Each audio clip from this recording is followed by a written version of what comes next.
Baik, Shalom, selamat siang Bapak Ibu, Saudara-saudara yang dikasihi oleh Tuhan dimanapun Anda berada. Puji Tuhan, hari ini, hari Senin, kita boleh berjumpa kembali dalam acara ibadah siang, di mana kita akan mengikuti program Roh Nubuat, pelajaran Roh Nubuat yang akan dibawakan oleh hamba Tuhan Pendeta Samuel Simorangkir. Lalu nanti kita akan diskusi pelajaran Supra Sabat yang akan dibawakan oleh hamba Tuhan Pendeta Poltak Sihombing. Untuk itu, kita akan awali pertemuan kita pada siang hari ini. Kita akan berdoa terlebih dahulu. Kita sama-sama berdoa. Bapa di sorga, Allah yang Maha Baik, terima kasih Tuhan untuk waktu dan kesempatan yang indah, di mana kami boleh bersama-sama datang di hadapan Tuhan. Kami boleh menyembah, memuji, dan memuliakan nama Tuhan pada siang hari ini. Biar Roh Kudus akan bersama dengan kami, Roh Kudus akan mengarahkan kami, agar setiap pelajaran yang kami terima, itu boleh bermanfaat untuk pertumbuhan iman kami. Berkati kedua hamba Tuhan, Pendeta Simorangkir dan Pendeta Sihombing, yang akan membagikan dan membawakan firman Tuhan pada siang hari ini. Kiranya urapan sorga boleh menjadi bagiannya, dan itu boleh menjadi berkat bagi masing-masing kami. Berkati masing-masing kami ya Tuhan, yang mengikuti pertemuan kami ini, baik secara langsung maupun yang secara tidak langsung, biarlah kami boleh dikuatkan melalui pelajaran-pelajaran firman Tuhan pada saat ini. Terima kasih Tuhan untuk semua kebaikan kemurahan-Mu, dengarlah doa kami ini, di dalam nama Tuhan Yesus kami persembahkan doa ini. Amin. Baik, sebelum kita mendengarkan pelajaran Roh Nubuat yang akan dibawakan oleh hamba Tuhan Pendeta Simorangkir, kita akan terlebih dahulu mendengarkan sebuah lagu pujian. Silakan.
Ya, baik, terima kasih untuk instrumen yang sangat baik, yang sangat indah pada saat ini, yang memuji nama Tuhan. Selanjutnya kita akan serahkan waktu ini kepada Pendeta Simorangkir untuk memberikan pelajaran Roh Nubuat untuk masing-masing kita. Silakan Pendeta. Shalom, pelajaran kita tentang Roh Nubuat. Satu, kesimpulan akan tulisan Nyonya White tentang prayer Kita akan bawa itu di akhir, namun kita akan lanjutkan pekabaran 3 malaikat. Ya. Bila mana saudara baca Adventist Word, ya, saya baru temukan kemarin hari Minggu, ya, yang terbitan bulan Maret. Di sana diinformasikan bagaimana pimpinan kita sudah membuat satu program agar semua penginjilan berdasarkan pekabaran 3 malaikat. Wah, saya pikir ini Roh Kudus lagi bekerja. Di saat kita sedang memformulasikan, mereka juga buat di sana. Ya. Bahkan mulai dari SD sampai SMA, mereka lagi sedang buat kurikulumnya untuk di sekolah dan juga untuk penginjilan di KKR besar. Dan ini akan masuk juga di pelajaran sekolah sahabat kuartalan tahun depan. Haleluya. Jadi memang benar-benar sedang Roh Kudus bekerja. Di saat kita sedang mencari tahu mengapa kita menginjil harus berdasarkan pekabaran 3 malaikat dan mau membuat kurikulumnya, pimpinan juga di sana sedang lakukan. Puji Tuhan. Baik, ini yang saya dapat dari Adventist Word hari Minggu kemarin. Pekabaran 3 malaikat intinya adalah kebenaran Kristus, kebenarannya yang membenarkan dan menguduskan. Selama ini kan kita begitu bilang pekabaran 3 malaikat, takutlah akan Allah, muliakan. Itu isi, ya. Tapi kalau namanya message secara umum, ya, kebenaran Kristus, kebenarannya yang membenarkan dan menguduskan. Kembali kepada pelajaran yang kemarin pernah kita pelajari hari Kamis dan Rabu, ya. Kalau pekabaran yang Tuhan berikan kepada umatnya, ya, selalu di tiap era dia selalu pilih umat untuk menyampaikan kabar keselamatan. Dan kalau kita bisa kategorikan, kelompokkan, pekabaran keselamatan itu pertama melalui Israel jasmani, ya, mulai dari Adam dan Hawa sampai kepada Yesus lahir. Ya. Apa message mereka? Message mereka adalah keselamatan melalui Yesus Kristus dilambangkan oleh domba, anak domba Allah. Nah, kalau kamu berdosa, kamu mau minta ampun, korbankan domba yang merupakan lambang daripada Yesus Kristus anak Allah. Dan pada waktu Yesus hadir, ya, sebabnya dalam Yohanes 1 ayat 29 katakan, inilah anak domba Allah. Nah, setelah bangsa Israel jasmani menolak Yesus, ya, malah mereka menyalibkan Yesus, Stefanus, ya, dianiaya, kemudian disitulah status penginjilan keselamatan datangnya dari bangsa Israel jasmani akhirnya kepada Israel rohani, ya. Dan zaman Israel rohani ini mulai Kristen mula-mula, ya, ada Efesus, jemaat Efesus, jemaat Smyrna, jemaat Pergamus, Tiatira, Sardis, Philadelphia, dan Laodikia. Jadi kita akan coba lihat di tiap jemaat ini ada Yesus, ya, namun ada banyak kekurangan mereka dan Babel, ajaran-ajaran firman Tuhan dicampur dengan kebenaran.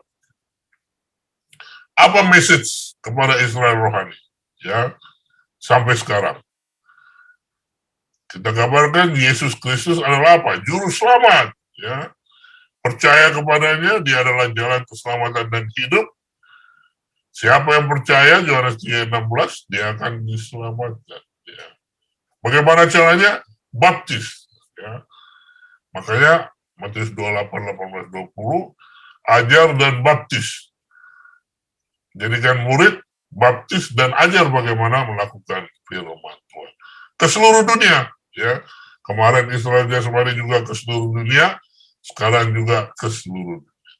Nah, setelah di zaman Laodikia, ya, maka marahlah naga itu kepada keturunannya yang lain. Nah, itu yang disebut dengan umat yang sisa. Keturunan yang lain bukan berdasarkan jasmani, kan, tetapi berdasarkan yang memiliki lihat apa, mengikut hukum Tuhan, memiliki kesaksian Yesus yang disebut dengan roh nubuat. Ini ada pekabaran buat umat yang sisa. Memang termasuk jemaat Laodikia, jemaat yang terakhir, ya, tapi terakhir daripada akhir zaman. Apa pekabarannya? Ya ini tadi, ya, iman kepada Yesus. Ya. Kita harus tekun, turut perintah Allah, iman kepada Yesus. Ya.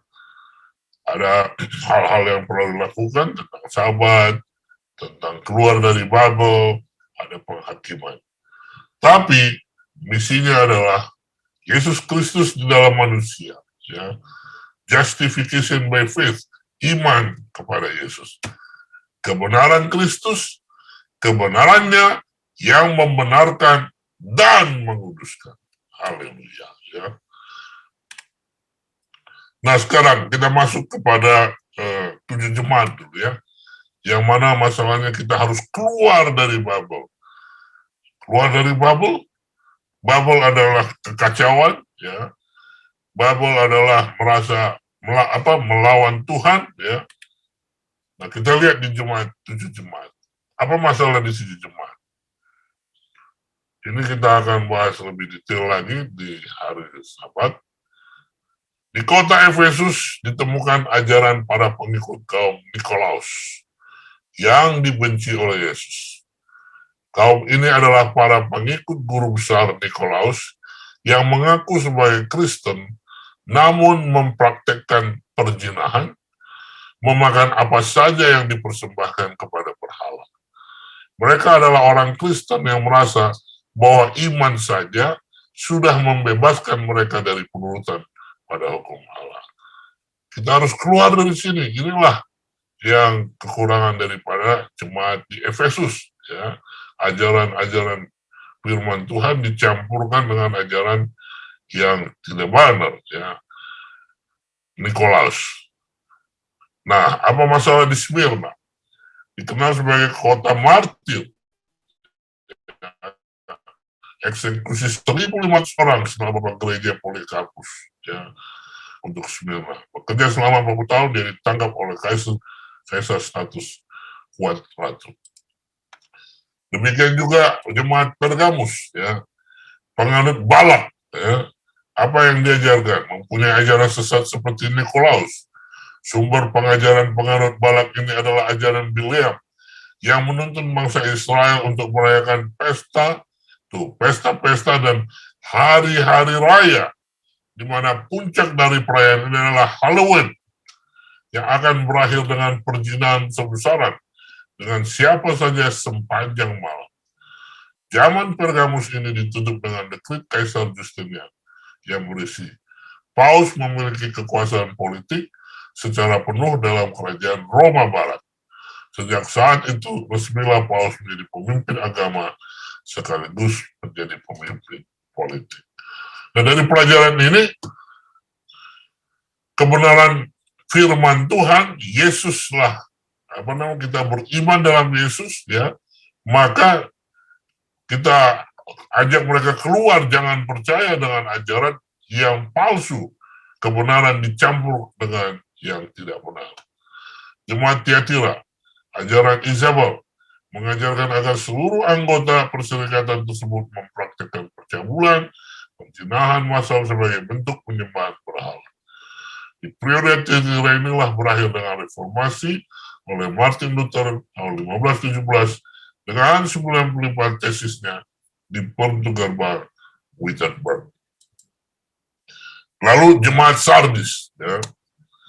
Namun bagaimana amalan diberikan untuk Sardis, pekerjaan tidak sempurna di hadapan Allah, begitu juga orang Protestan zaman Sardis ini. Setelah Martin Luther meninggal, reformasi dilanjutkan oleh Melanchthon, namun tidak terlalu kuat dan berakar, sehingga pekerjaan pembenaran oleh iman mulai ditinggalkan. Ya. Lalu apa masalah di Philadelphia? Jemaat Philadelphia juga melambangkan jemaat reformasi. Disinilah pengkhotbah bersaudara Wesley mendirikan gereja Metodis. Dari sini juga muncul pengkhotbah tentang kedatangan Yesus kedua kali, yaitu William Miller, serta pergerakan Advent. Haleluya. Ya, inilah mulai ya. Baru akhirnya di jemaat Laodikia tahun 1852 sampai penutupan pintu rahmat atau akhir zaman akhir. Arti Laodikia berarti dihakimi, ini adalah masa yang sangat penting. Kita hidup di masa mana penghakiman pemeriksaan sedang berlangsung untuk melihat siapa-siapa yang akan diselamatkan dan siapa yang tidak. Yohanes menempatkan pekabaran untuk jemaat Laodikia sebagai model bagi gereja pada periode terakhir dari sejarah dunia. Dan ini didukung dengan konsep paralel antara pekabaran Laodikia dan amalan terakhir bagi orang Kristen yang tinggal di masa 3 roh najis pada perang Armageddon. Jemaat terakhir ini disebut sebagai jemaat yang paling bermasalah, ya, karena akan melewati gerakan politik yang besar, keagamaan yang besar, pancaroba sekularisme, serta menghadapi tantangan-tantangan yang tidak pernah dilakukan oleh generasi Kekristenan sebelumnya. Di samping itu, mereka juga diindikasikan setengah hati gereja yang mencukupkan diri sendiri sebagaimana ciri-ciri yang terdapat pada kota Laodikia dahulu. Ya. Nah, saudaraku, itu latar belakang ya yang akan menolong kita untuk fokus kepada penginjilan kebenaran Kristus, kebenarannya yang membenarkan dan menguduskan. Ya. Jadi itulah iman kepada Yesus Kristus. Penginjilan kepada Tuhan yang menolong kita untuk fokus kepada kebenaran yang Tuhan sudah ajarkan.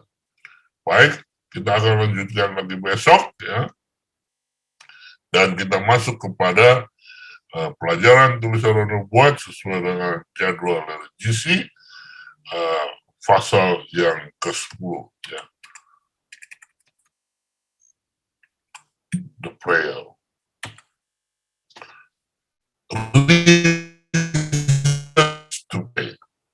Alasan mengapa kita berdoa. Hanya dengan kuasa doa lah kita bisa dimampukan Tuhan untuk menginjil versi pekabaran 3 malaikat. Membawa iman kepada Yesus. Iman kita di dalam Yesus Kristus.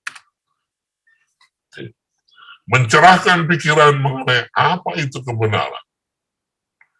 Mengapa kita tidak menerima lebih banyak dari Dia yang merupakan sumber cahaya dan kekuatan? Kita berharap terlalu sedikit. Apakah Tuhan telah kehilangan kasih-Nya kepada manusia? Bukankah cinta ini masih mengalir ke bumi? Apakah Dia telah kehilangan keinginannya untuk menunjukkan dirinya kuat demi umatnya? Kristus akan memberi kita kemenangan dalam konflik. Siapa yang dapat meragukan hal ini? Ketika kita tahu bahwa Dia mengesampingkan jubah kerajaan dan mahkota rajanya, dan datang ke dunia ini dalam pakaian kemanusiaan. Untuk apa? Agar Dia dapat berdiri sebagai pengganti dan penjamin manusia. Kita tidak menghargai sebagaimana seharusnya kekuatan dan keampuhan Tuhan. Ya. Roh juga membantu kelemahan kita, karena kita tidak tahu apa yang harus kita doakan sebagaimana seharusnya. Tetapi Roh itu sendiri berdoa untuk kita dengan keluhan yang tidak dapat diucapkan.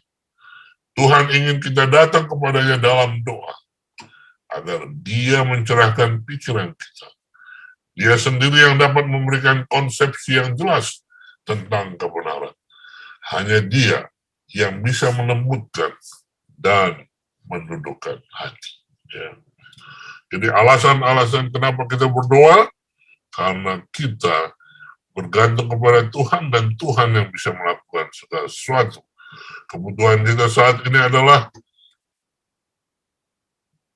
pengetahuan, informasi, kesanggupan bagaimana kita menginjil versi di akhir zaman melalui pekabaran 3 malaikat. Melalui doa, dia dapat mempercepat pemahaman untuk membedakan kebenaran dari kesalahan. Dia dapat membangun pikiran yang goyah dan memberinya pengetahuan dan keyakinan yang akan bertahan dalam ujian. Berdoalah, kemudian berdoa tanpa henti. Tuhan yang mendengar doa Daniel akan mendengar doa Anda jika Anda mau mendekatinya seperti yang dilakukan oleh Daniel. Saat ini kita perlu berdoa. Ya. Seperti Daniel, dia tidak mengerti dengan mimpi yang diberikan Tuhan. Tuhan katakan nanti. Ya. Nah sekarang zaman kita sudah tidak mengerti apa yang diterima Daniel ya, pada waktu dulu. Namun kita tidak mengerti bagaimana caranya untuk menginjil khusus untuk pekabaran 3 malaikat. Berdoa, ya, berdoa maka Tuhan akan memberikan pengetahuan kepada kita. Doa, alasan kita berdoa, maka kita bisa mengenalkan, doa itu mengenalkan kita dengan Bapa. Dalam medical ministry disebut, apakah kita mengenal Allah sebagaimana mestinya? Betapa nyamannya, betapa senangnya. Yang seharusnya kita memiliki jika kita belajar setiap hari pelajaran yang Dia ingin kita pelajari. Kita harus mengenal Dia dengan pengetahuan eksperimental. Akan bermanfaat bagi kita untuk menggunakan lebih banyak waktu dalam doa rahasia untuk secara pribadi mengenal Bapa surga kita. Doa membuat kita mengenal Bapa kita. Ya. Doa menyatukan kita dengan satu sama lain dan dengan Tuhan. Ya, dalam Christ Object Lessons disebutkan, doa menyatukan kita dengan satu sama lain dengan Tuhan. Doa membawa Yesus ke pihak kita dan memberikan kekuatan baru pada jiwa yang pingsan dan bingung untuk mengalahkan dunia. Daging doa menangkis serangan setan. Doa memungkinkan kita menolak pencobaan. Ya. Menurut tulisan nubuat Step to Christ, mengapa para putra dan putri Allah harus enggan berdoa? Sementara ketika doa adalah kunci di tangan iman untuk membuka gudang surga, di mana berharganya sumber-sumber kemahakuasaan yang tak terbatas. Tanpa doa yang tak henti-hentinya dan rajin berjaga-jaga, kita berada dalam bahaya semakin ceroboh dan menyimpang dari jalan yang benar. Musuh berusaha terus-menerus untuk menghalangi jalan menuju tahta pendamaian, agar kita tidak dengan permohonan dan iman yang sungguh-sungguh memperoleh kasih karunia dan kuasa untuk menolak godaan. Jadi setan selalu menghalang-halang kita ya, terus-menerus berusaha terus agar kita tidak mendapatkan apa? Menghampiri pendamaian, tahta pendamaian. Saudaraku yang kasih dalam Yesus Kristus, pada saat ini mari kita berdoa. Minta pengetahuan, kesanggupan untuk boleh menjadi malaikat-malaikat kudus, ya. Karena yang disebut malaikat ini adalah saudara dan saya. Di dalam membawa pekabaran 3 malaikat, yang sebenarnya intinya adalah kebenaran Kristus. Beriman dalam Yesus Kristus. Karena kebenarannya lah yang membenarkan dan menguduskan. Kebenaran Kristuslah yang menjadikan saudara dan saya bisa mengikuti hukum Tuhan. Ya, kita terlalu fokus terhadap bagaimana melakukan hukum Tuhan. Padahal kita lupa. Kita harus fokus kepada si pemilik hukum itu. Si pemilik tabiat dan karakter itu. Bila mana kita sudah memiliki dia, maka kebenarannya, kekudusannya akan menjadi bahagian saudara dan saya. Dan di saat yang sama, kita juga memiliki beban, misi. Ingat, program I Will Go, proyeknya adalah apa? Harus punya misi. Keselamatan buat pribadi, dan keselamatan buat orang lain. Karena tandanya Yesus hidup dalam diri kita, maka kita punya kerinduan orang lain juga untuk apa? Selamat. Mendoakan satu nama yang belum mengenal Tuhan, belum Advent, dan satu nama yang sudah mengenal Tuhan, namun murtad. Itulah tandanya Yesus sudah hidup dalam diri kita. Kiranya Tuhan memberkati kita. Saya bawa dalam nama Yesus Kristus. Amin. Baik, terima kasih Pendeta Simorangkir yang sudah mengarahkan kita untuk tetap melayani Tuhan melalui pelajaran pekabaran 3 malaikat, I Will Go, dan pelajaran dari Roh Nubuat. Biarlah ini boleh menambahkan pemahaman kita betapa pentingnya kita dipanggil untuk berdoa, terlebih untuk melayani, untuk menginjil bagi saudara-saudara kita yang belum Advent maupun yang sudah menjadi Advent tapi lama hilang. Ini adalah tugas kita, bagian kita untuk mencari dan menyelamatkan mereka. Tiba saatnya kita akan masuk di pelajaran sekolah sahabat kita yang akan dibawakan oleh hamba Tuhan Pendeta Paul Taksi Hombing. Beliau adalah gembala jemaat di Gereja Masehi Advent hari ke-7 Jemaat Ciracas. Dan kiranya ini boleh menjadi berkat bagi masing-masing kita. Dan kita akan dengarkan terlebih dahulu lagu tema kita, I Will Go. Silakan.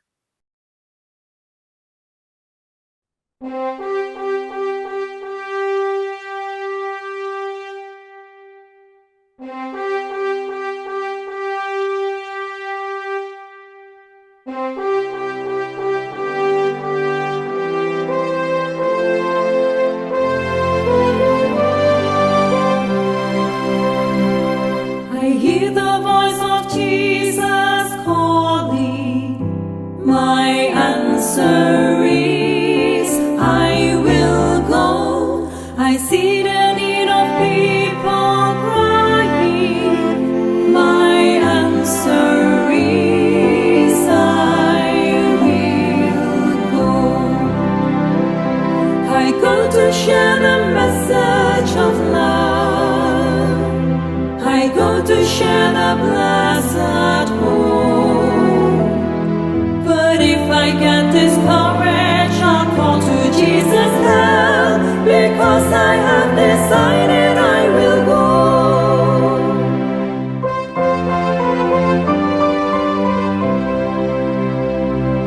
Ku dengar suara Yesus panggil, ku jawab ku kan pergi.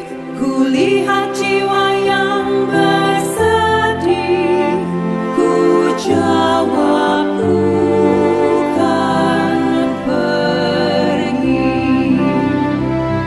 Pergi beritakan kabar kasih, bagikanlah pengharapan. Dan bila aku lemah, Yesus menolongku, karena keputusanku kan pergi. Karena keputusanku kan pergi. Karena keputusanku kan pergi.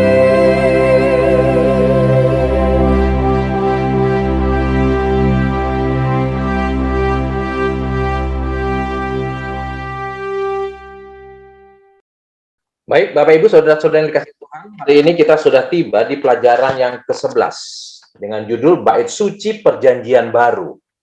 Dan hari ini kita akan masuk di hari Senin, yaitu tentang dosa, korban, dan penerimaan. Bagaimana inti dari pelajaran Sekolah Sahabat kita pada siang hari ini? Untuk itu saya persilakan Pendeta Sihombing untuk memberikan ringkasan dan membahas. Baik, kita berdoa dulu ya. Tuhan kami dalam sorga, Allah yang baik, kami muliakan selalu Tuhan oleh karena besarlah kasih karunia-Mu kepada kami. Saat ini Tuhan, kami akan masuk dalam mengikuti pembahasan pelajaran Sekolah Sahabat kami.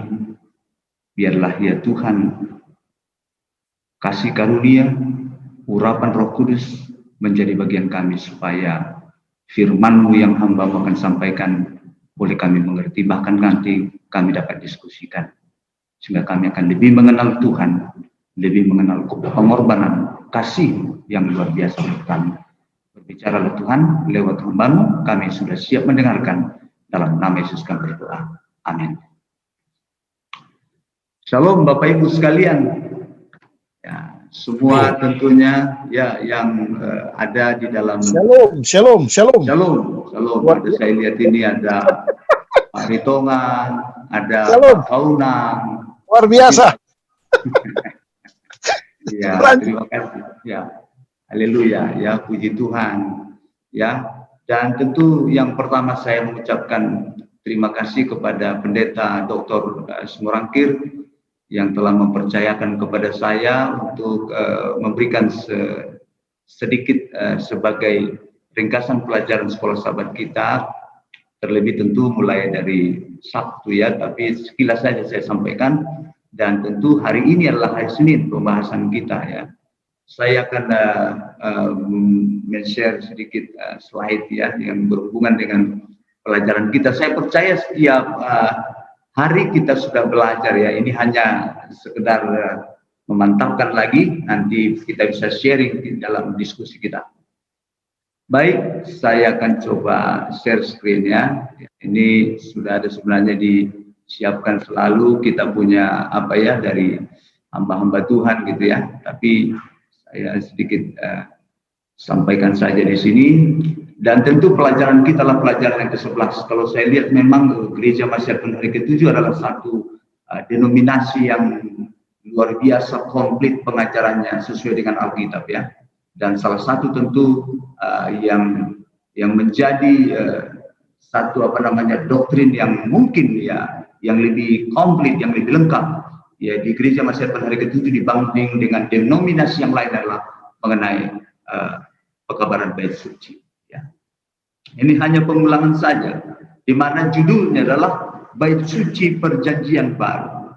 Nah, di waktu-waktu yang lalu juga kita sudah mempelajari tentang bait suci dalam perjanjian lama.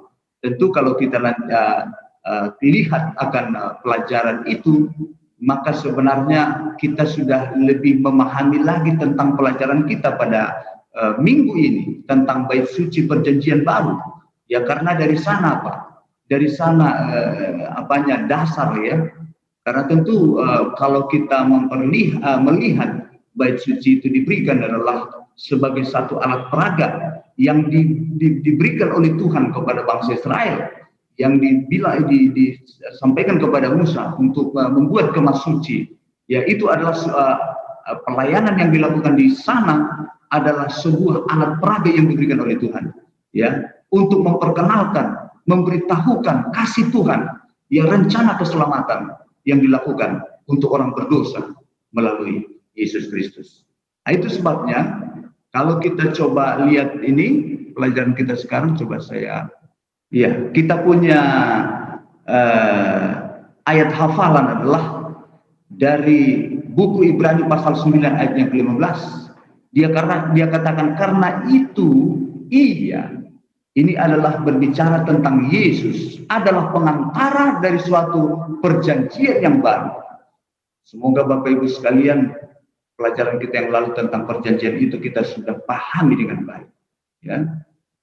Disebutkan karena itu ia adalah pengantara dari suatu perjanjian yang baru, supaya mereka yang telah terpanggil dan menerima bagian kekal yang dijanjikan, sebab ia telah mati untuk menebus pelanggaran-pelanggaran yang telah dilakukan selama perjanjian yang pertama.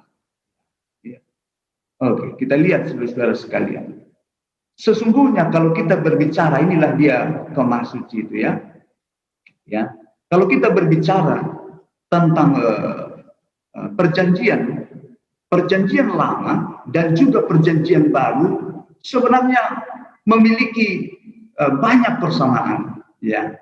Namun yang membedakannya adalah bahwa perjanjian yang pertama ya hanya bayangan, itulah yang disebutkan dalam perjanjian lama, dan perjanjian yang kedua adalah sebagai penggenapan ya dari apa yang dilambangkan, ya dari apa yang dilambangkan. Coba kita perhatikan ini, sebenarnya sudah jelas disebutkan di sana ada perbedaannya. Kalau perjanjian lama dan perjanjian baru, perjanjian lama itu berbicara Gunung Sinai. Dalam Ibrani pasal 12 ayat 18, tentu perjanjian baru Gunung Sion, ya. Ibrani 12 ayat 22. Dan kemudian perjanjian lama bait suci duniawi, itulah yang diberikan kepada bangsa Israel lewat apa? Musa, ya.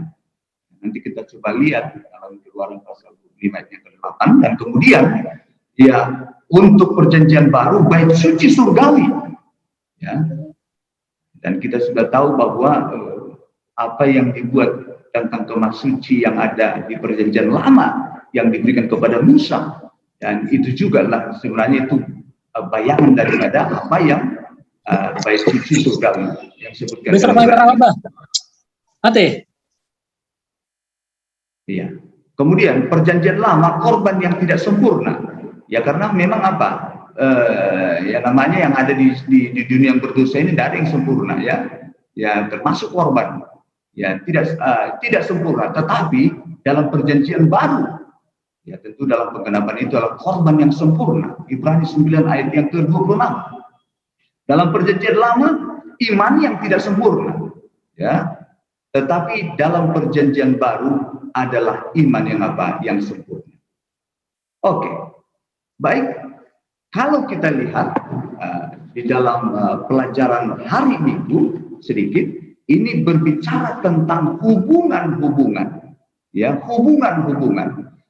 Tentu kalau kita berbicara tentang perjanjian itu berbicara tentang hubungan, ya, tentang hubungan, dan kemudian itu juga berbicara tentang apa? Penurutan.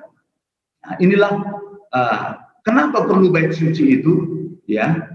Dan tentu kalau kita mempelajari dalam firman Allah yang lalu, dosalah yang memisahkan kita dengan Tuhan, ya, memisahkan kita dengan Tuhan. Dan dosa itu membuat jurang pemisah yang sangat dalam, saudara sekalian, ya. Dan kalau tidak Allah yang mengambil inisiatif untuk apa? Mendekati Adam dan Hawa pada waktu mereka jatuh ke dalam dosa, maka kita semua akan mati selama-lamanya, ya. Kalau kita membaca di dalam Yesaya pasal 59 ayat 1 dan 2 itu berbicara tentang apa? Apa yang dibuat oleh dosa terhadap manusia yang diciptakan tadinya sempurna, yang pada waktu mereka berada di Taman Eden mereka berbicara kepada Allah itu face to face, ya. Luar biasa, muka dengan muka bagaikan seorang anak dengan ayah. Tetapi ketika mereka tidak setia dalam perjanjian itu, mereka melanggar perjanjian itu, ya, yang dibuat di Taman Eden, akhirnya mereka pun apa? Melarikan diri dari Tuhan, ya. Kita semua sudah tahu itu dalam Kejadian pasal 38, tetapi luar biasa Allah itu apa? Yang mencari mereka. Allah itu yang mengambil inisiatif, ya. Dan kemudian Tuhan juga telah memberikan apa? Masalah penyelesaian tentang apa? Dosa. Itu sebabnya kalau kita membaca di dalam Kejadian pasal 3:15 inilah merupakan sebuah apa namanya itu Injil, catatan Injil, ya, kepada Adam dan Hawa. Ya, bahwa dari keturunan mereka akan datang seorang Mesias, penebus yang mati tentu untuk apa? Untuk menebus mereka, ya. Dan inilah terus yang diulang-ulangi. Dan kemudian di Kejadian pasal di dalam Keluaran pasal 25 ayat 8, inilah yang kemudian disampaikan kepada Musa untuk dibuat, ya, supaya bangsa Israel pun melakukan apa? Penyembahan kepada Allah ya, supaya hubungan antara Allah dan manusia itu ya diperdamaikan ataupun dirujukkan kembali. Ya, itu sebabnya saudara-saudara sekalian, ya hubungan-hubungan yang telah rusak itu Tuhan telah memberikan apa? Memberikan sebuah jalan keluar, memberikan sebuah solusi agar dia dapat menjangkau kita. Makanya di dalam Keluaran pasal 25 yang ke-8 di sini disebutkan jelas, dan mereka harus membuat tempat kudus bagiku, ya, supaya aku akan diam di tengah-tengah mereka. Luar biasa saudaraku kasih Tuhan. Sebenarnya setelah manusia jatuh ke dalam dosa, bagian kita adalah kita akan mati untuk selama-lamanya. Tidak ada pengharapan buat kita. Luar biasa. Ya, tetapi kasih Allah luar biasa. Dia ambil apa? Jalan keluar. Dia ambil solusi oleh karena kasihnya kepada kita. Ya, yaitu dengan perantaraan anaknya. Ya, makanya untuk mengakurkan kembali hubungan kita, mendamaikan kita kembali dengan Tuhan, maka disuruhlah kepada Musa untuk membuat tempat kudus supaya Tuhan katakan aku diam di tengah-tengah mereka. Bayangkan saudara-saudara bagaimana luar biasanya Tuhan itu, ya. Sebenarnya kalau kita membaca di dalam Ibrani pasal 12 ayat yang ke-29, ya, kalau seandainya Allah datang menghampiri kita secara langsung sebagai orang berdosa, maka kita akan binasa. Karena Allah itu disebutkan bagaikan api yang menghanguskan kepada apa? Kepada orang berdosa. Itu sebabnya kemas suci dibuat sebagai alat peraga dan tentu bertujuan untuk memperagakan rencana keselamatan yang dilakukan oleh Tuhan kepada umat manusia dalam menyelesaikan masalah dosa. Dan alasan utama Tuhan meminta Israel untuk membangun tempat kudus tidak lain adalah supaya Allah dapat tinggal bersama-sama dengan mereka, yang sering disebut dengan kata Immanuel. Ya, tetapi pertanyaannya bagaimana Tuhan yang kudus seperti yang saya sampaikan tadi hidup di antara orang-orang berdosa? Ya, tentu saudara-saudara solusinya adalah bait suci itu sendiri. Pelayanan di bait suci itulah solusi dan cara yang Tuhan nyatakan kepada bangsa Israel sebagai umat pilihan untuk menyelesaikan masalah dosa supaya mereka dapat dipulihkan kembali sehingga hubungan mereka dengan Tuhan dapat berjalan dengan baik. Dengan kata lain, mereka dapat tinggal bersama-sama dengan Allah. Itu sebabnya saudara-saudara kalau kita coba membaca ataupun kalau kita coba mengulang kembali pelajaran tentang Ka'bah, ada dua pelayanan di sana, saudara. Ada dua pelayanan di kemas suci perjanjian lama. Yang pertama adalah pelayanan harian, yang kedua adalah pelayanan tahunan. Jadi pelayanan harian ini adalah pelayanan di mana ini menyelesaikan masalah dosa secara perorangan. Jadi kalau ada pada waktu perjanjian lama orang berdosa, maka orang yang berdosa itu harus mencari domba yang tidak bercacat untuk dibawa ke Ka'bah, dan kemudian ada di sana sebelum biliknya masuk suci ada di sana imam menunggu, dan imam yang melayani di sana adalah imam biasa. Dan kemudian saudara-saudara sekalian, orang berdosa ini di hadapan imam itu menyatakan dosanya di hadapan Allah, minta ampun, dan kemudian orang berdosa itu sendiri yang membunuh domba itu. Padahal domba itu tidak bercacat, domba itu tidak ada salah. Tetapi yang harusnya orang itu mati oleh karena dosanya, tapi dipindahkan kepada domba itu. Coba bayangkan saudara.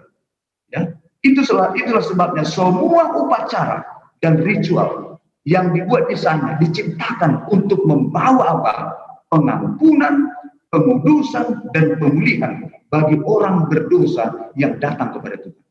Dengan cara ini Tuhan dapat menjalin hubungan yang dekat dengan penuh kasih dengan mereka. Bayangkan saudara, kalau saya coba berimajinasi, saya renungkan bagaimana kejamnya, kejinya dosa itu, ya. Dia harus bunuh itu Walaupun domba itu sendiri adalah simbol daripada Yesus yang akan datang, dia akan mati menggantikan kita. Ya, coba bayangkan setelah itu tercurah darah domba itu, baru imam biasa akan membawa ke apa? Ke tirai. Ada tirai, kan ada dua pelayanan, milik yang kudus dan milik yang maha kudus. Pemisah antara milik yang kudusnya adalah tirai, dan setiap orang berdosa selesai mendapatkan pengampunan, ya maka dia, imam itu akan percikkan darah itu ke apa? Ke tirai Ka'bah. Bayangkan tirai Ka'bah ini, ya, kalau dipercikkan dosa itu kan amis, darah itu amis, bau, tetapi harus setiap hari dipercikkan. Ya, bayangkan itu kalau 1 tahun sebelum tiba hari Gelafirat, luar biasa.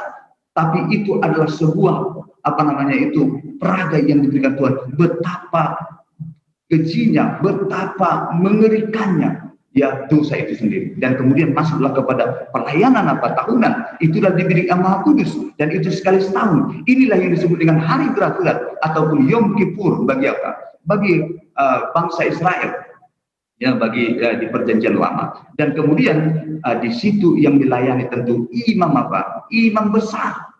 Dan inilah sebenarnya pelayanan yang terakhir sebagai pengantaraan buat orang berdosa. Kalau yang pertama adalah penyelesaian masalah secara perorangan, masalah dosa perorangan, tetapi pelayanan tahunan adalah pelayanan masalah penyelesaian masalah dosa secara keseluruhan. Ya, dan itu dia, disitulah ditentukan apakah selamat atau tidak. Itu luar biasanya, saudara sekalian. Ya, itu sebabnya kalau kita masuk ke dalam di hari Senin, di hari Senin. Nah, ini judulnya dosa, korban, dan penerimaan. Di dalam Ibrani pasal yang ke-9 ayat 22, di sana dikatakan dan hampir segala sesuatu disucikan menurut hukum Taurat dengan darah, saudara. Ya, dan tanpa penumpahan darah tidak ada pengampunan. Atau istilah yang lain, tanpa penumpahan darah tidak ada perdamaian. Tanpa pengampunan darah, sama itu artinya tidak ada keselamatan. Itulah yang diperagakan di sana. Ya, jadi darah menjadi menjadi kata penting di sini. Darah adalah unsur utama dalam proses pengampunan. Ya, jadi kalau kadang-kadang saudara-saudara, kalau kita kalau saya coba renungkan bagaimana bangsa Israel dulu, mereka itu kalau berdosa, luar biasa. Kalau kita kan kalau berdosa ada masalah, sedangkan mau kadang-kadang dibuat aja disiplin untuk penyelamatan. Sering kita mencak-mencak, ya, kalau bisa janganlah diumumkan di hari Sabat, kalau bisa cukuplah hanya saya dinyatakan dipecat, ya, didisiplin. Nah, ini dia. Tapi kalau bangsa Israel tidak, saudara. Itulah seriusnya dosa itu. Kalau ada orang berdosa, mereka tidak malu-malu, saudara-saudara. Bayangkan kalau berdosa seseorang, dia tarik kambing, dia domba. Orang waktu melihat bisa saja dikatakan dosa apa yang dia lakukan, ya. Tetapi saudara, bagi mereka menyelesaikan masalah dosa itulah masalah yang serius, karena itu adalah masalah penyelamatan. Itu sebabnya disebutkan darah adalah unsur utama dalam proses pengampunan. Darah binatang harus tercurah menggantikan darah orang berdosa. Ini dia. Darah itu dipercikkan di tempat kudus. Jadi disebutkan dosa itu secara simbolis dipindahkan ke sana. Ya, dipindahkan. Pada saat itu, orang-orang yang berdosa dipulihkan, dapat memiliki kembali persekutuan yang penuh dengan Tuhan. Jadi itulah yang selalu diulang-ulangi pada waktu Perjanjian Lama. Itu sebabnya, saudara-saudara, jadi kalau ada orang mengatakan bahwa baru keselamatan itu baru melalui Injil, ya, di Perjanjian Baru, Perjanjian Lama, tidak, itu tidak benar. Jadi semua orang yang ada di kolong langit ini diselamatkan oleh karena Injil. Dan sesungguhnya kalau saya mau nyatakan lebih spesifik, apa yang telah mereka korbankan oleh karena dosa mereka dengan domba yang tidak bercacat ini, dia dibunuh, domba ini tercurah darahnya, adalah simbol daripada darah Kristus. Ya, itu adalah simbol daripada kehidupan dan kematian Kristus. Untuk apa? Untuk dosa-dosa kita, untuk menyelesaikan masalah dosa kita. Ya, dan itu sebabnya itulah sebenarnya Injil itu. Apa yang mereka peragakan tentang korban sembelihan di dalam apa? Di dalam Ka'bah ataupun di kemah suci perjanjian lama adalah sesungguhnya itulah Injil itu.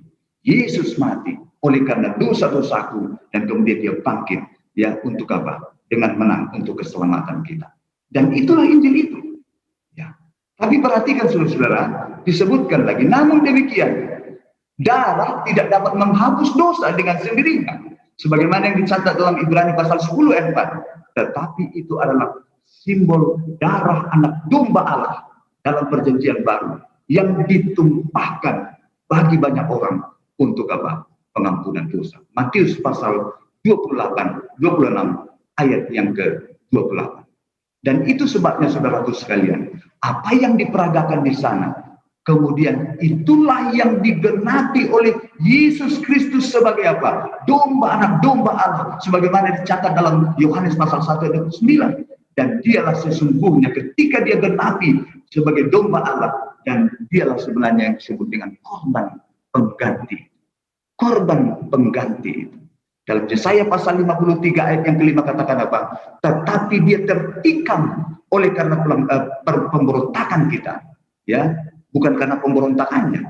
Dia diremukkan oleh karena kejahatan kita. Ya, ganjaran yang mendatangkan keselamatan bagi kita ditimpakan kepadanya, kepada Yesus tentunya. Dan oleh bilur-bilurnya kita apa? Menjadi sembuh. Jadi saudaraku sekalian, pengorbanan hewan itu bersifat nubuat. Semuanya itu sesungguhnya menyatakan pengganti kita. Siapa itu? Yesus Kristus. Yesuslah yang disebut dengan apa? Korban pengganti. Dia menanggung apa? Segala penyakit kita disebutkan. Ya, dia juga menderita, ya berduka cita oleh karena kita. Dia menyembuhkan kita dengan bilur-bilurnya. Tuhan menanggung dosa-dosa kita kepadanya. Dan kemudian dia menebus dosa-dosa kita. Dan kemudian dia menanggung apa? Kesalahan kita. Dan bahkan dia berdoa untuk apa? Pelanggan. Jadi saudara-saudara sekalian, itu sebabnya saya coba buat di sini ya. Ya, di dalam 1 Petrus 1 ayat 18 sampai 19 disebutkan seperti ini. Sebab kamu tahu bahwa kamu telah ditebus dengan cara hidupmu yang sia-sia. Ya memang tanpa Kristus, pengorbanan Kristus, cara hidup kita akan sia-sia. Yaitu darah Kristus yang sama seperti darah anak domba yang tidak bernoda dan tidak apa bercacat. Setelah aku coba perhatikan disebut, kenapa disebut dia sebagai korban pengganti? Ya, apa maksudnya korban pengganti? Korban pengganti itu artinya adalah sesungguhnya oleh karena pelanggaran dan dosa-dosa kita, sayalah yang harus mati. Sayalah yang harus menderita. Sayalah yang harus mati disalibkan secara hina di Golgota. Tetapi karena kasih karunia Tuhan yang luar biasa, grace dalam bahasa Inggris adalah pemberian yang tidak layak saya terima. Itulah sebabnya dia ambil tempat kita. Dan melalui apa pengorbanannya, maka saya pun punya arti. Saya pun punya masa depan. Saya pun memiliki hidup yang kekal. Oh saudaraku sekalian, kalau betul-betul kita renungkan pengorbanan Kristus ini setiap hari, luar biasa. Saya pun ketika saya renungkan persembahan Tuhan Yesus ini dalam hidup saya, itu sebabnya saya tidak pernah bermain-main dengan pelayanan pekerjaan Tuhan. Ketika saya diberikan satu tugas pelayanan, saya harus lakukan dengan sebaik-baiknya. Kenapa saudaraku? Karena Yesus telah memberikan yang terbaik buat hidup saya. Bukan hanya uang dan emas yang diberikan, bukan hanya apa kehidupan, tetapi kehidupannya sendiri dikorbankan untuk apa? Untuk keselamatan saya. Makanya saudara-saudara, saya pernah membaca tulisan Ellen White. Kalau kita mau ingin memiliki apa? Memiliki kasih yang semakin kuat, yang semakin luar biasa kepada Yesus. Nyonya White katakan, renungkanlah 1 jam setiap hari pengorbanan Kristus di salib, maka engkau akan apa? Cintamu kepada Yesus akan semakin membara setiap hari. Itu sebabnya Bapak Ibu sekalian, dalam perjanjian lama, orang-orang berdosa sebenarnya layak untuk mati, tetapi mereka digantikan oleh seekor hewan yang mati menggantikan mereka. Kemudian dalam perjanjian baru, kita sebenarnya layak mati, ya, tetapi kita digantikan oleh Yesus yang mati menggantikan kita di kayu salib. Tuhan, ya, menerima Yesus sebagai pengganti kita, ya, dan mengampuni kita, memulihkan kita, bahkan memberikan kita hidup yang kekal. Saudara-saudara sekalian yang dikasihi Tuhan, saya coba ingin mengajak saudara untuk melihat bagaimana pengorbanan Kristus itu. Ya, coba kita lihat apa yang menjadi komentar daripada Rasul Paulus tentang ini. Saya kalau sering membaca ayat ini, saya renungkan luar biasa. Makanya dia katakan apa dalam Filipi 2:5-8. Hendaklah kamu dalam hidupmu menaruh pikiran dan perasaan yang terdapat juga dalam Kristus Yesus. Ini yang selalu saya coba gumuli dalam hidup saya. Apakah saya telah menaruh kehidupan dan perasaan, pikiran yang terdapat juga dalam Kristus Yesus? Bagaimana rupanya dia? Inilah komentar daripada ataupun rincian pengorbanan yang dibuat oleh Kristus, ya, kepada kita oleh Paulus. Dia katakan di ayat 6, yang walaupun dalam rupa Allah tidak menganggap kesetaraan dengan Allah itu sebagai milik yang harus dipertahankan. Saudaraku, kalau saya mau katakan Yesus ini meskipun dia adalah punya jabatan yang luar biasa sebagai seorang pencipta, seorang yang memiliki jabatan yang luar biasa di tahta kerajaan surga, tapi dia tidak menganggap itu sebagai sesuatu yang harus apa?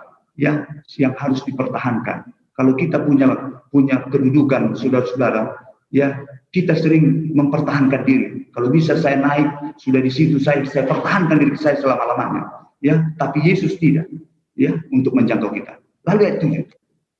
Apalagi yang melainkan telah mengosongkan dirinya sendiri dan mengambil rupa sebagai seorang hamba.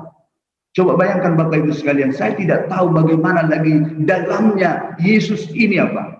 Mengambil rupa kita. Sedangkan menjadi manusia saja dia bagi saya itu sangat berat. Ya, bayangkan pencipta sendiri mau mengambil rupa sebagai seorang hamba dan kita manusia yang sudah jatuh. Itu tidak gampang Bapak Ibu sekalian. Saya saja kalau disuruh yang satu derajat dengan saya sama-sama orang berdosa, ada orang peminta-minta yang pakai baju yang kumal dia apa? Di lampu merah. Disuruh pakaikan bajunya dengan baju saya berganti, belum tentu saya mampu. Padahal masih sama-sama orang berdosa. Tetapi Yesus saudaraku, begitu jauh kita jatuh dan dia ambil rupa kita. Ini tidak gampang. Ya, itu sebabnya dapat dia menjangkau kita. Saya juga sebagai pemimpin tidak akan pernah bisa mendamaikan orang lain kalau saya tidak mengambil rupa dengan orang, ya, dengan siapa saya ingin mendamaikan mereka. Dan inilah dilakukan oleh Yesus. Kadang-kadang kita saudara-saudara mengampuni orang pun kita sulit, ya. Tapi Yesus telah memberikan teladan. Ayat 8. Dalam keadaan sebagai manusia, ia merendahkan diri, merendahkan dirinya.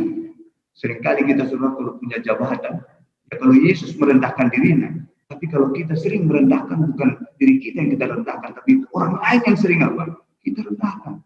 Dan bahkan disebutkan, dan taat sampai mati, bahkan sampai mati di kayu salib. Ya, coba bayangkan saudaraku, sedangkan kelahiran dia saja sangat memprihatinkan, luar biasa. Penciptaan semesta ini harus mengambil rupa kita, dia harus lahir sebagai seorang manusia, dan kemudian dilahir di kandang binatang. Ayat yang lain katakan sebenarnya tempat kelahiran dia itu di atas sangat sederhana di kandang binatang. Tapi tahu saudara-saudara kenapa dia lakukan itu? Dia bersedia miskin dan miskin sekali supaya saudara dan saya kaya. Dan itulah yang dilakukan oleh Kristus sampai mati dia di kayu salib. Dan inilah sebenarnya saudaraku, pengorbanan Yesus yang luar biasa. Inilah sebenarnya jalan keselamatan yang diberikan oleh Tuhan kepada kita, yang harus apa? Kita hargai sesuai dengan pelajaran kita pada saat ini. Ya, itu sebabnya saudara-saudara, lewat pengorbanan yang Yesus sudah lakukan. Kalau dulu hanya dengan membawa binatang, ya, yang tidak bercacat, tapi sekarang setelah digenapi oleh Kristus sebagai korban pengganti, tidak perlu lagi kita kalau berdosa bawa apa? Ya, korban. Dalam arti apa? Ya, binatang, ya, untuk dikorbankan. Tetapi sudah ada korban pengganti. Dengan pengantaran Yesus Kristus, kita sudah mampu untuk langsung datang kepada Allah. Kalau kita berusaha datang kepada Allah, sesali minta pengampunan, dan Dia akan apa? Dan akan memulihkan kita. Jadi saudara sekalian, saya buat ini tidak ada orang yang begitu berdosa, ya, sehingga Tuhan tidak dapat menerima, sehingga dia tidak dapat apa? Menerima Yesus sebagai apa? Pengganti mereka. Bagi Tuhan sebesar apapun dosa kita, kalau kita datang dengan sungguh-sungguh kepada Tuhan, menghampiri tahta kasih karunia Kristus dengan perantaran Yesus, Dia akan ampuni kita. Itu sebabnya saudara-saudara, inilah ayat yang terakhir yang saya sampaikan. Makanya disebutkan karena itu, marilah kita dengan penuh keberanian menghampiri tahta kasih karunia Kristus, supaya kita menerima rahmat dan menemukan kasih karunia untuk mendapatkan pertolongan kita pada waktu. Oleh karena itu, saudara-saudara, kita ucapkan syukur kepada Tuhan atas pengorbanan itu. Dan saya senang, saudara-saudara, kalau sekiranya saudara mau mengikuti bersama-sama dengan saya apa yang dikatakan oleh Ellen White, supaya kasih kita, kesungguh-sungguhan kita untuk hidup dan melayani untuk Tuhan, sementara kita menunggu kedatangan Yesus yang kedua kali, supaya kualitas cinta kita kepada Tuhan sungguh-sungguh. Dia katakan, berikan waktumu untuk merenungkan 1 jam saja setiap hari tentang pengorbanan Kristus, maka engkau pun tidak akan pernah yang mengatakan sesuatu yang kau persembahkan kepadanya adalah terlalu berharga. Bahkan kita akan mengatakan apa yang kita persembahkan itu tidak ada apa-apanya kalau dibanding dengan pengorbanan Kristus dalam hidup kita. Inilah sedikit inti daripada pelajaran yang saya sampaikan. Ya, Tuhan Yesus memberkati. Saya bawa ini dalam nama Yesus Kristus. Amin. Amin. Puji Tuhan. Terima kasih Pendeta Sihombing yang sudah memberikan ringkasan pelajaran 11 sahabat kita. Kita akhiri pertemuan kita. Kiranya ini boleh bermanfaat dan berkat bagi masing-masing kita. Hanya tinggal kita terapkan dalam pelayanan kita, dalam kehidupan kita masing-masing. Baik, ada satu lagu penutup sebelum kita akhiri dengan doa. Nanti Pendeta Sihombing akan tutup dalam doa. Lagu penutup untuk pertemuan kita pada siang hari ini.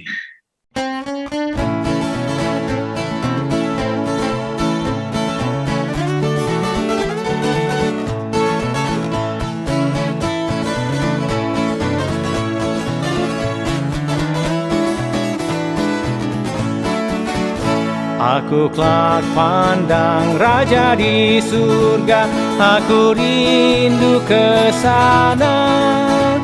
Di pantai emas di kota mulia, dengan Yesus namanya.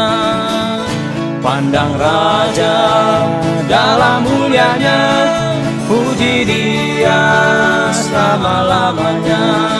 Nanti aku mati di Golgota, aku kelak pandang Raja.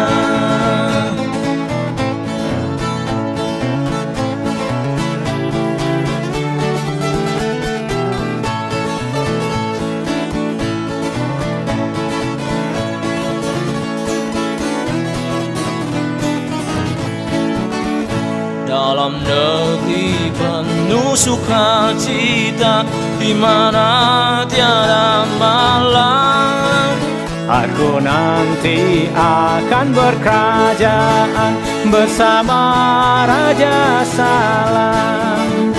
Pandang Raja dalam mulianya, puji Dia selama-lamanya. Ganti aku mati di Golgota, aku kelak pandang Raja.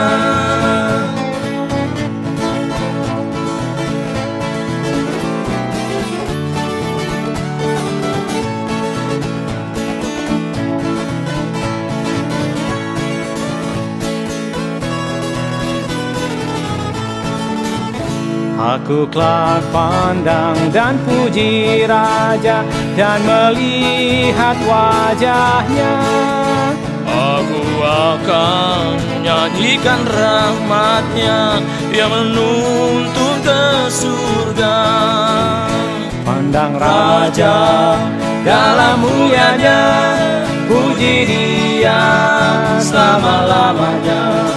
Ganti aku mati di Golgota, aku kelak pandang Raja.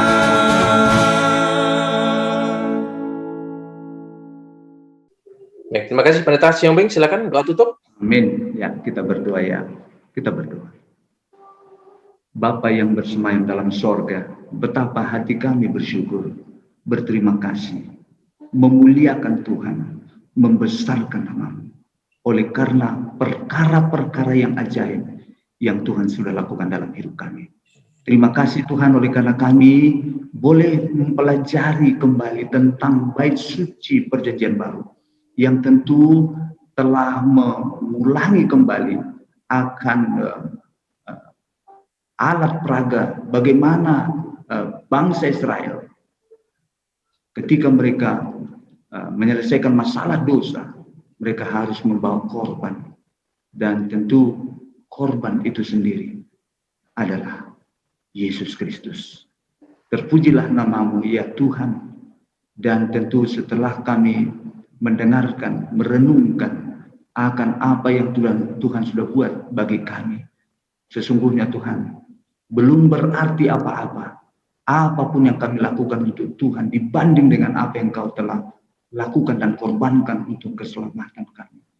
Dosa-dosa kami yang besar, yang seharusnya ya Tuhan, kamilah yang harus tergantung mati di salib Golgota secara hina. Oleh karena dosa-dosa kami yang besar itu, tetapi Tuhan telah mengambil tempat kami. Dan melalui pengorbanan itu, kami punya arti. Melalui pengorbanan itu, kami punya masa depan. Melalui pengorbanan itu, kami telah dijadikan menjadi anak-anak-Mu. Dan bila mana kami menjadi anak-anak Tuhan, maka kami akan menjadi pewaris bagi kerajaan sorga yang Tuhan sediakan bagi kami untuk tempat tinggal kami selama-lamanya bersama-sama dengan Tuhan. Terima kasih ya Tuhan, tolonglah kami agar kami dapat hidup mempersembahkan yang terbaik buat Tuhan.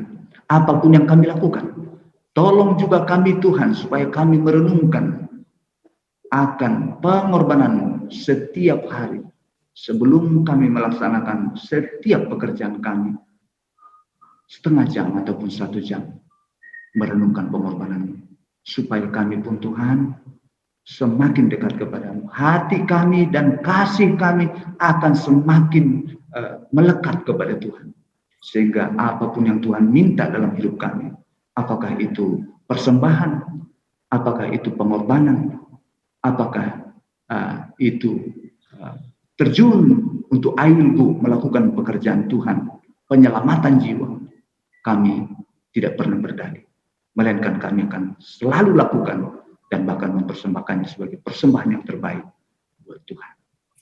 Terima kasih ya Tuhan. Dan saat ini biarlah pelajaran yang kami sudah dengarkan, kuasa Roh Kudus akan menyempurnakan dalam hidup kami. Bantu kami Tuhan supaya firman ini menjadi kehidupan kami.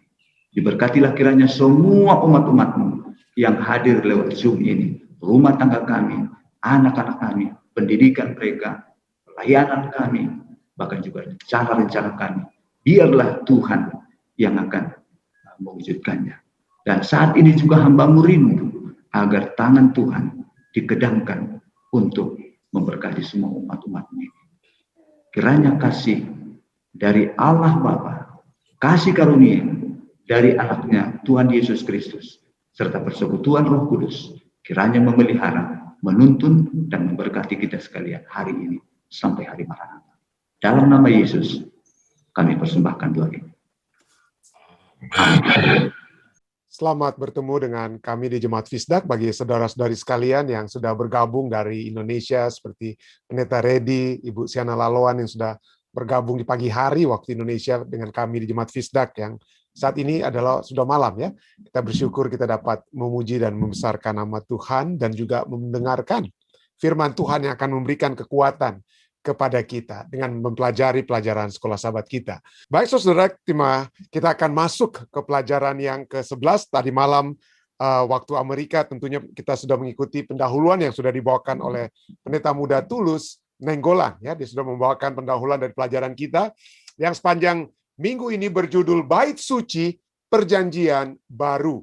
Bait Suci Perjanjian Baru. Dan pada kita sudah dibaca tadi malam dari ayat inti daripada pelajaran kita adalah Ibrani 9 ayatnya yang ke-15. Di sana dikatakan Ibrani 9 ayat 15, karena itu ia adalah pengantara dari suatu perjanjian yang baru, yaitu Yesus Kristus. Dia adalah pengantara dari suatu perjanjian yang baru, supaya mereka yang telah terpanggil dapat menerima bagian kekal yang dijanjikan. Dan pada malam hari ini kita akan, atau malam hari waktu Amerika ya, kita akan membahas pelajaran tentang hubungan ya, tentang hubungan. Baik, mari kita langsung saja kepada pelajaran sekolah sahabat kita. Dimulaikan dari apa yang tertulis dalam Imamat 26 ayat 11 sampai 12. Sana dikatakan, aku akan menempatkan kemah suciku di tengah-tengahmu, dan hatiku tidak akan muak melihat kamu. Kenapa? Oleh sebab kalau ada kemah Tuhan di tengah-tengah, nanti kita akan juga pertanyaan terakhir pelajaran sekolah sahabat ini, kenapa tidak muak? Oleh sebab Tuhan tidak ingin ada dosa. Tuhan yang Maha Suci tidak ingin berhadapan dengan dosa. Tetapi dan pada saat ada kemah suci yang melambangkan hadirat Tuhan, dan ada upacara-upacara di zaman imamat ini atau perjanjian lama ini, adalah sarana di mana umat-umat Tuhan itu dapat menanggalkan, ya, mengakui dan menanggalkan dosa mereka, maka Tuhan tidak akan lagi muak melihat mereka. Tetapi firman Tuhan katakan, tetapi aku akan hadir di tengah-tengahmu, dan aku akan menjadi Allahmu, dan kamu akan menjadi umatku. Ini tulisan yang sudah diberikan kepada apa ya?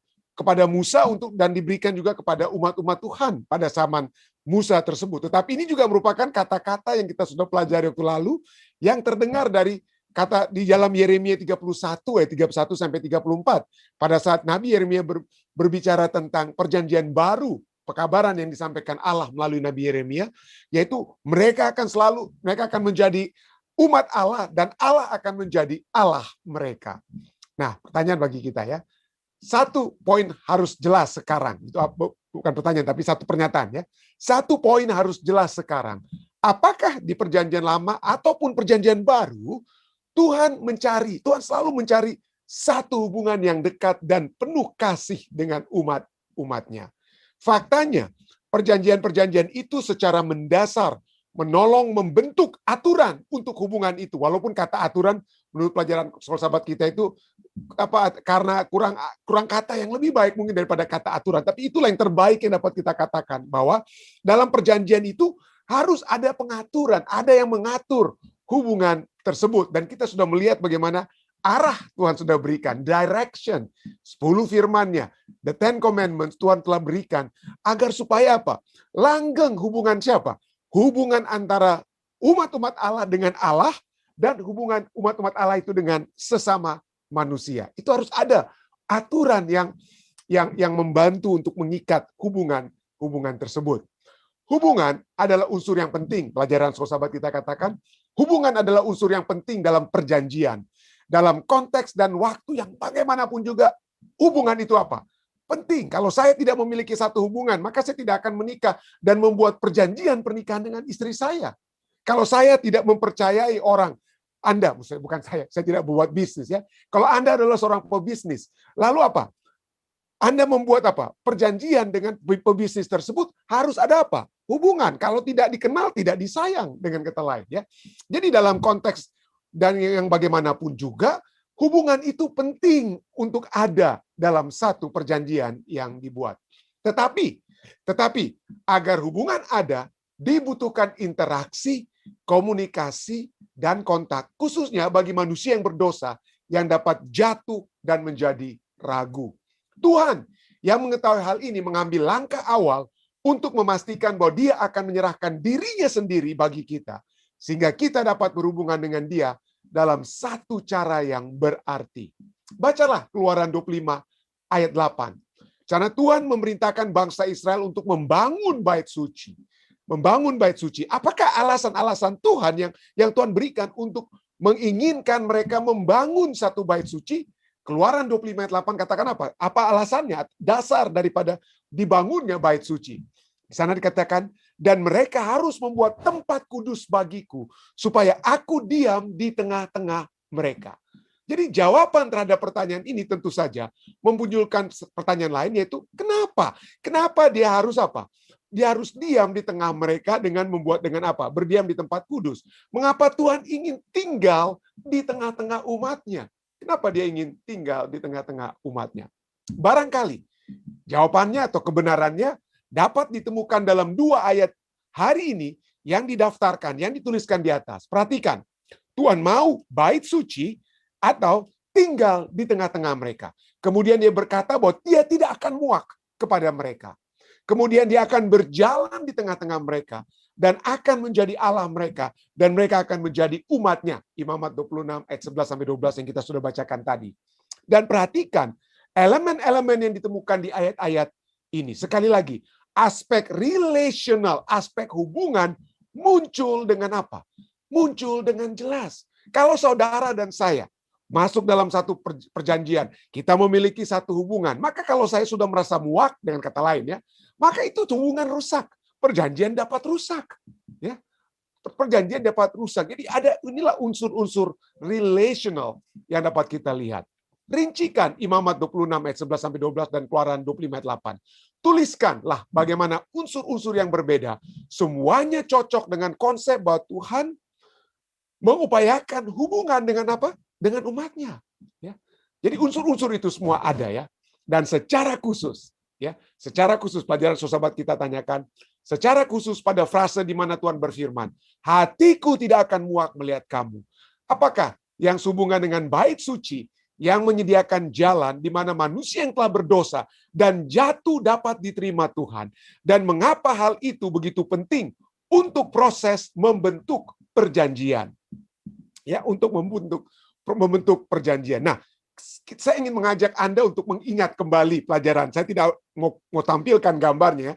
Berapa minggu lalu waktu lalu saya sudah membahas tentang sedikit gambar daripada Ka'bah.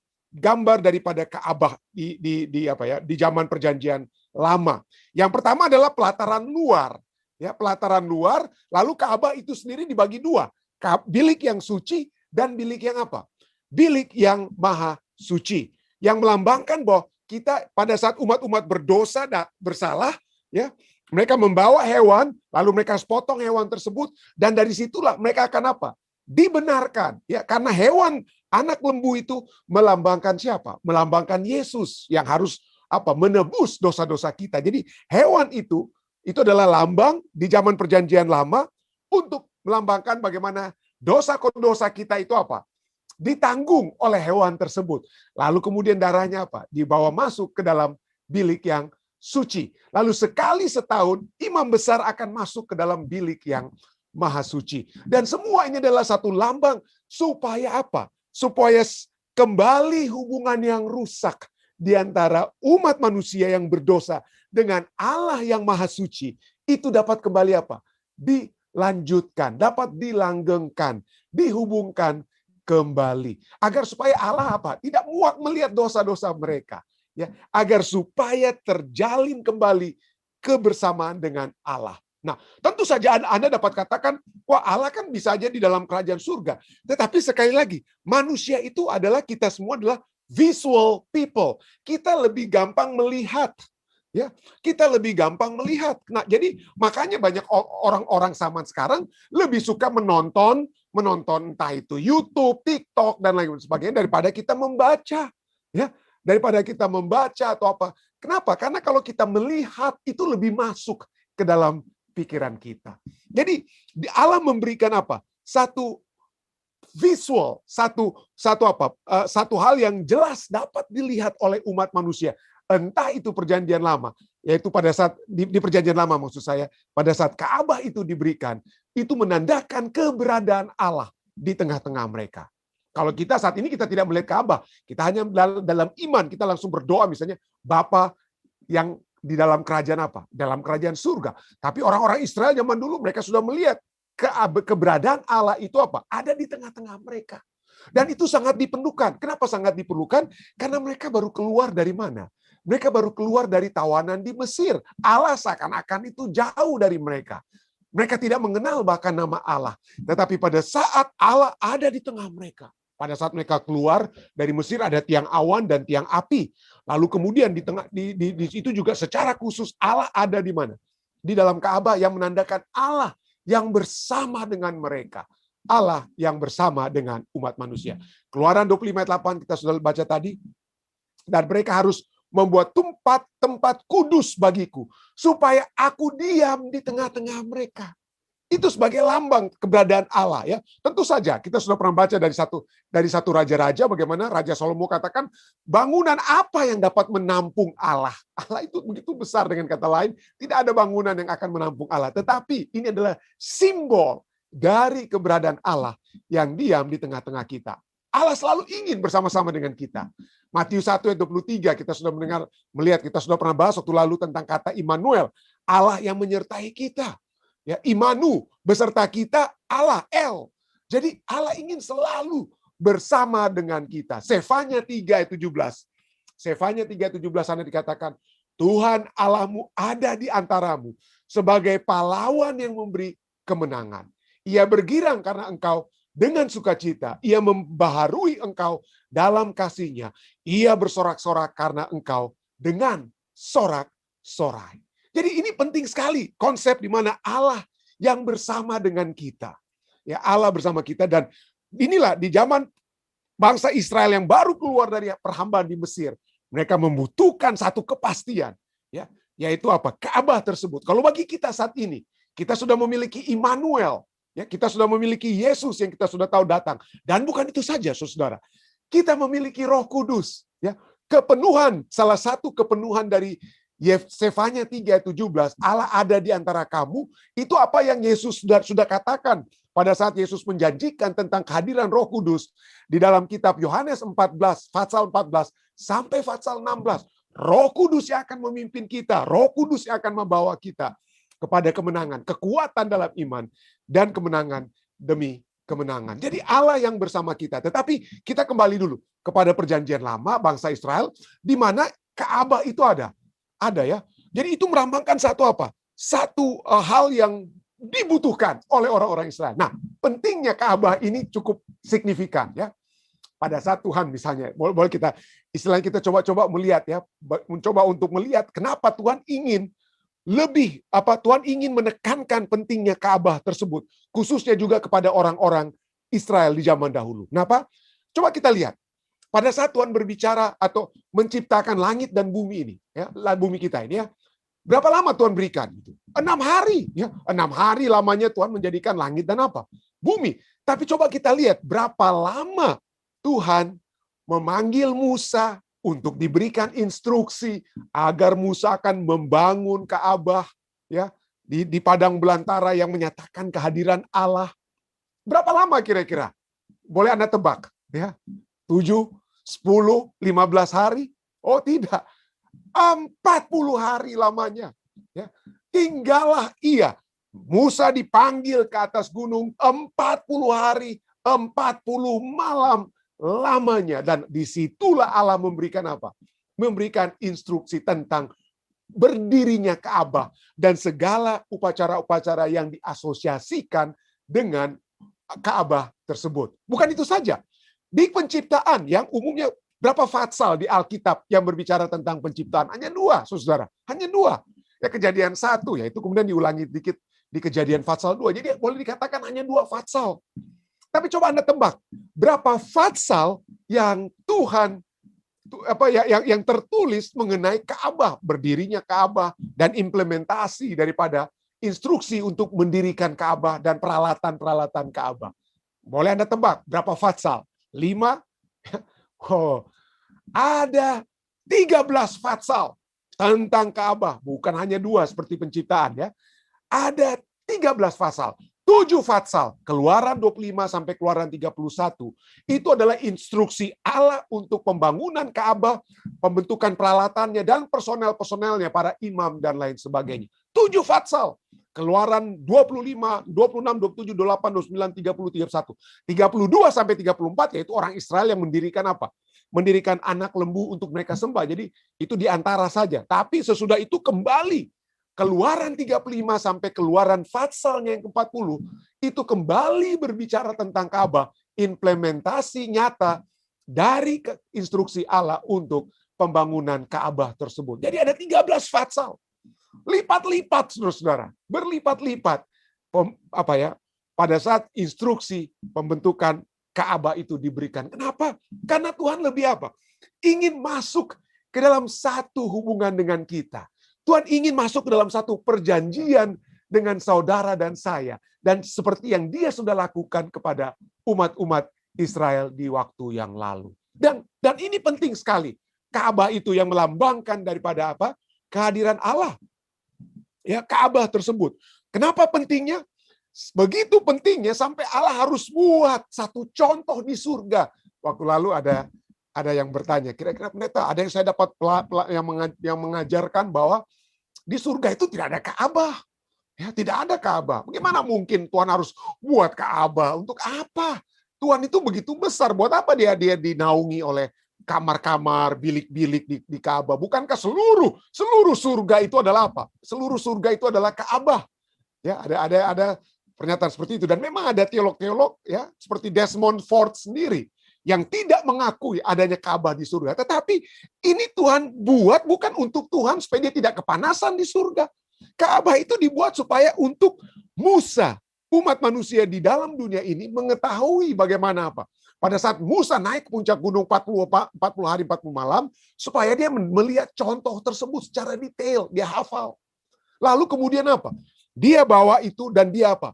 Membentuk apa yang sudah dilihat di dalam kerajaan surga. Kenapa? Karena Tuhan membuat itu dalam kerajaan surga bukan untuk Tuhan, bukan, tetapi untuk Musa, untuk umat manusia. Ya tidak heran, Keluaran 25 ayat 9 katakan apa?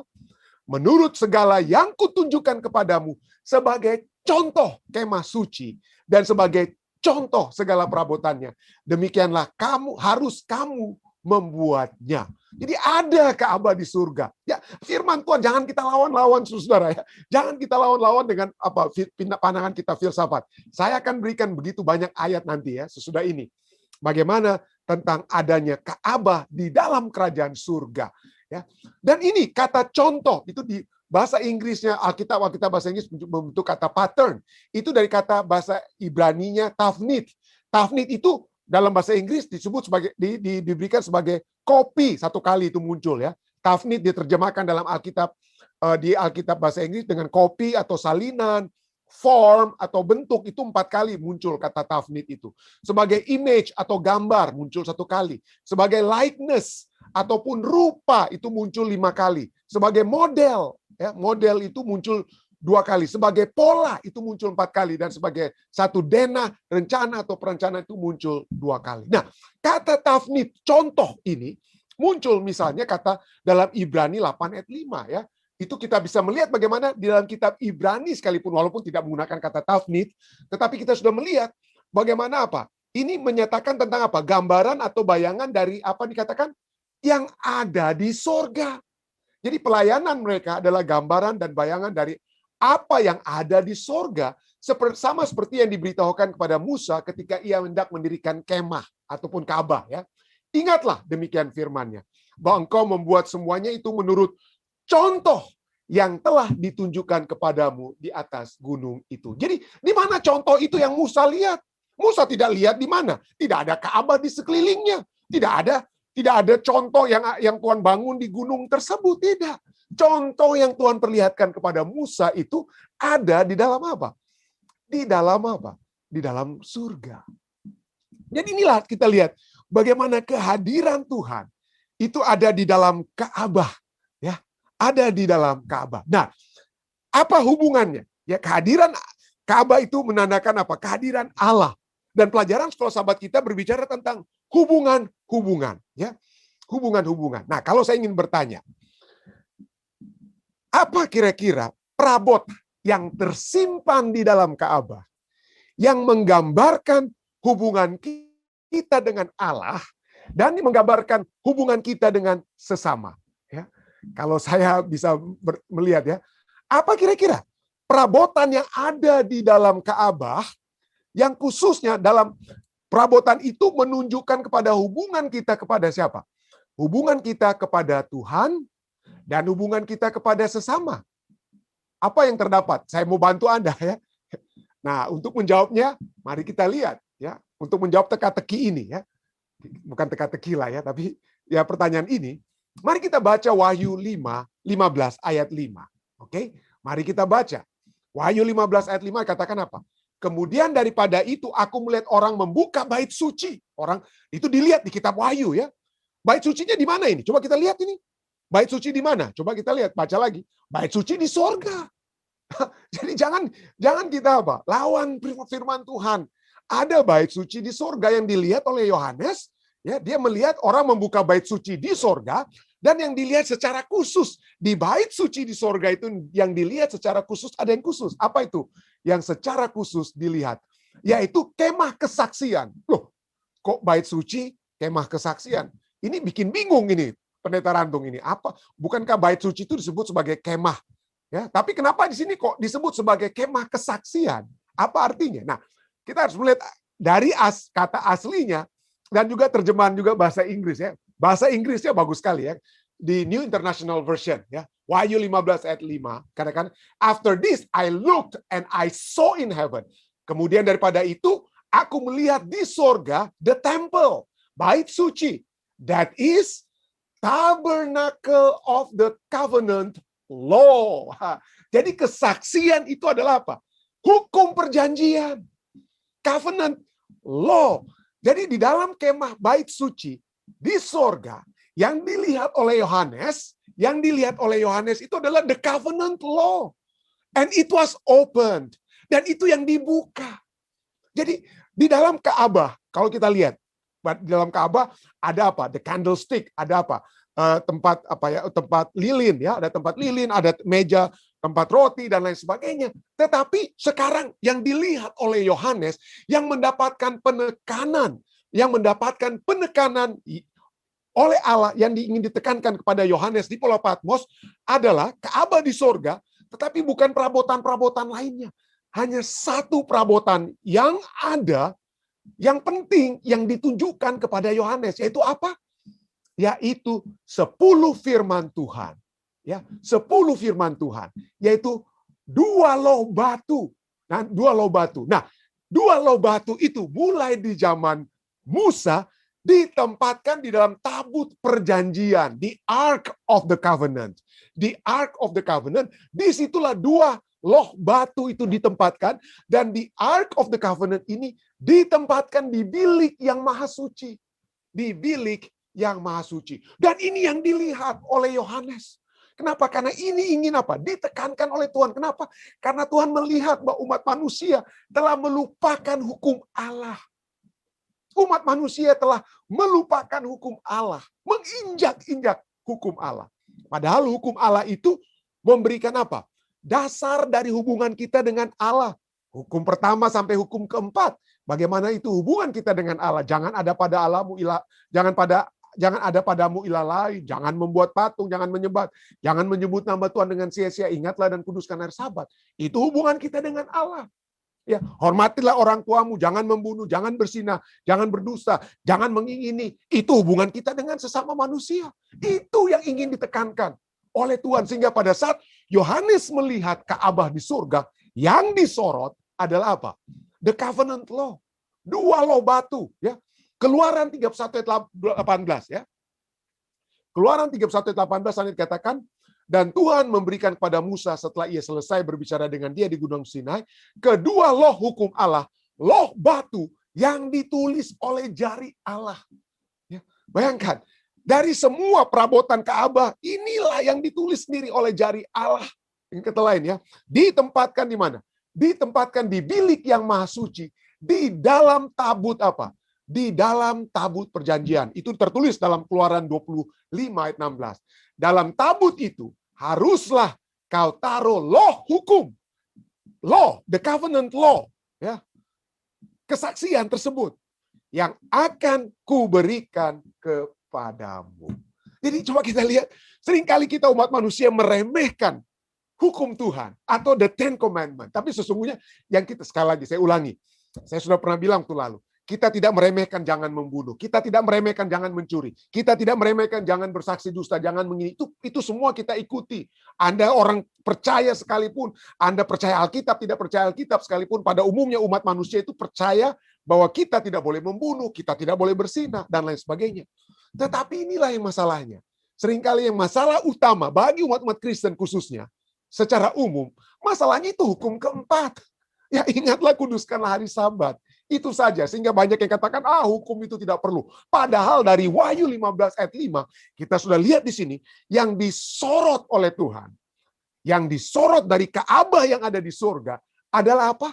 2 loh batu tersebut. 2 loh batu tersebut. Nah, apa yang terjadi dengan loh batu ya? Kita mungkin ada yang ingin tanya, aduh pendeta, gimana ya? Kalau ini cuma pembahasan sampingan ya, footnote saja.